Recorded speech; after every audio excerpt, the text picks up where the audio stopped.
Swasthya Sathi card আবেদনের ক্ষেত্রে আপনি যখন ক্যাপচা কোড দিচ্ছেন বা ওটিপি দিচ্ছেন, আপনি সব ঠিকঠাক দেওয়ার পরেও কিন্তু ওখানে দেখাচ্ছে রং পাসওয়ার্ড। এই রং পাসওয়ার্ড কী করে সমস্যার সমাধান করবে সেটাই আলোচনা করব আজকে আপনাদের সঙ্গে। এখান থেকে আমাদের চলে যেতে হবে অ্যাপ্লাই অনলাইন, এবং সেখান থেকে চলে যেতে হবে আমাদের online application for Swasthya Sathi card. এখানে ক্লিক করার পরে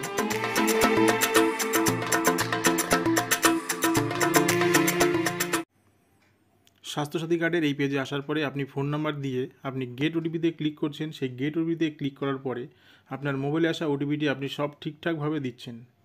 দেওয়ার পরে রং ওটিপি এইভাবে দীর্ঘক্ষণ আপনি দিচ্ছেন কিন্তু কোনো কাজ হচ্ছে না। তখন আপনি এটাকে একবার সব ঠিকঠাক ওটিপি দেওয়ার পরে আপনি কিছুক্ষণ ওয়েট করুন, মিনিমাম 2 থেকে 2.5 মিনিট ওয়েট করুন। ওয়েট করার পরে দেখবেন অটোমেটিক আপনার অ্যাপ্লিকেশন ফর্মটি খুলে গেছে। যদি এভাবে না খোলে, পরবর্তীতে আবার আপনি গেট ওটিপিতে ক্লিক করলে আবার আপনার ফোনে একটি ওটিপি যাবে। আবার আপনি সেই নতুন করে ওটিপিটি দেবেন, দিয়ে কিছুক্ষণ পর আবার ওয়েট করবেন, মোটামুটি 2 থেকে 3 মিনিট ওয়েট করবেন। দেখবেন অটোমেটিক যদি না খোলে, তাহলে আপনি কী করবেন, যে সাবমিট অপশনটি আছে সব ঠিকঠাক দেওয়ার পরে সাবমিট অপশনে ক্লিক করতেই থাকবেন। মোটামুটি 3 থেকে 4 বার ক্লিক করবেন। আমিও ঠিক এইভাবে 3 থেকে 4 বার ক্লিক করার পরে দেখেছি অটোমেটিক আমার সেই স্বাস্থ্যসাথী কার্ডের যে পাতাটি, অর্থাৎ এই যে ফর্ম, এই ফর্মটি আমার সামনে কিন্তু এভাবে খুলে গেছে। তাহলে কিন্তু আপনি তারপরে এই কাজটি করতে পারবেন। আবার কখনো কখনো দেখা যাচ্ছে যে অনেক সময় এসএমএস আসতে দেরি করছে সার্ভারের প্রবলেমের জন্য।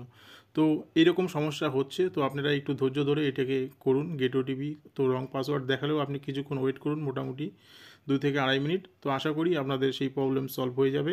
তারপরে কিন্তু আপনি এই ফর্ম নাম্বার বি আপনি এরকম খুলতে পারবেন, এবং খোলার পরে আপনি এডিট করে বা ফর্ম ফিল আপ করে আপনি কিন্তু সাবমিট করতে পারবেন। তো স্বাস্থ্যসাথী কার্ডের এই আপডেটটি এরকমই ছিল। ওটিপি যে প্রবলেম দেখাচ্ছে তার সলভ করার জন্য আপনাকে একটু ধৈর্য ধরে ওয়েট করতে হবে। আপনি অত তাড়াহুড়া করবেন না, তাহলে কিন্তু আপনি এই প্রবলেমটি সলভ করতে পারবেন। আর সেই সঙ্গে ভিডিওটি এই পর্যন্তই। কথা হচ্ছে পরের অন্য কোনো আপডেট নিয়ে। সে পর্যন্ত সবাই ভালো থাকবেন। নমস্কার।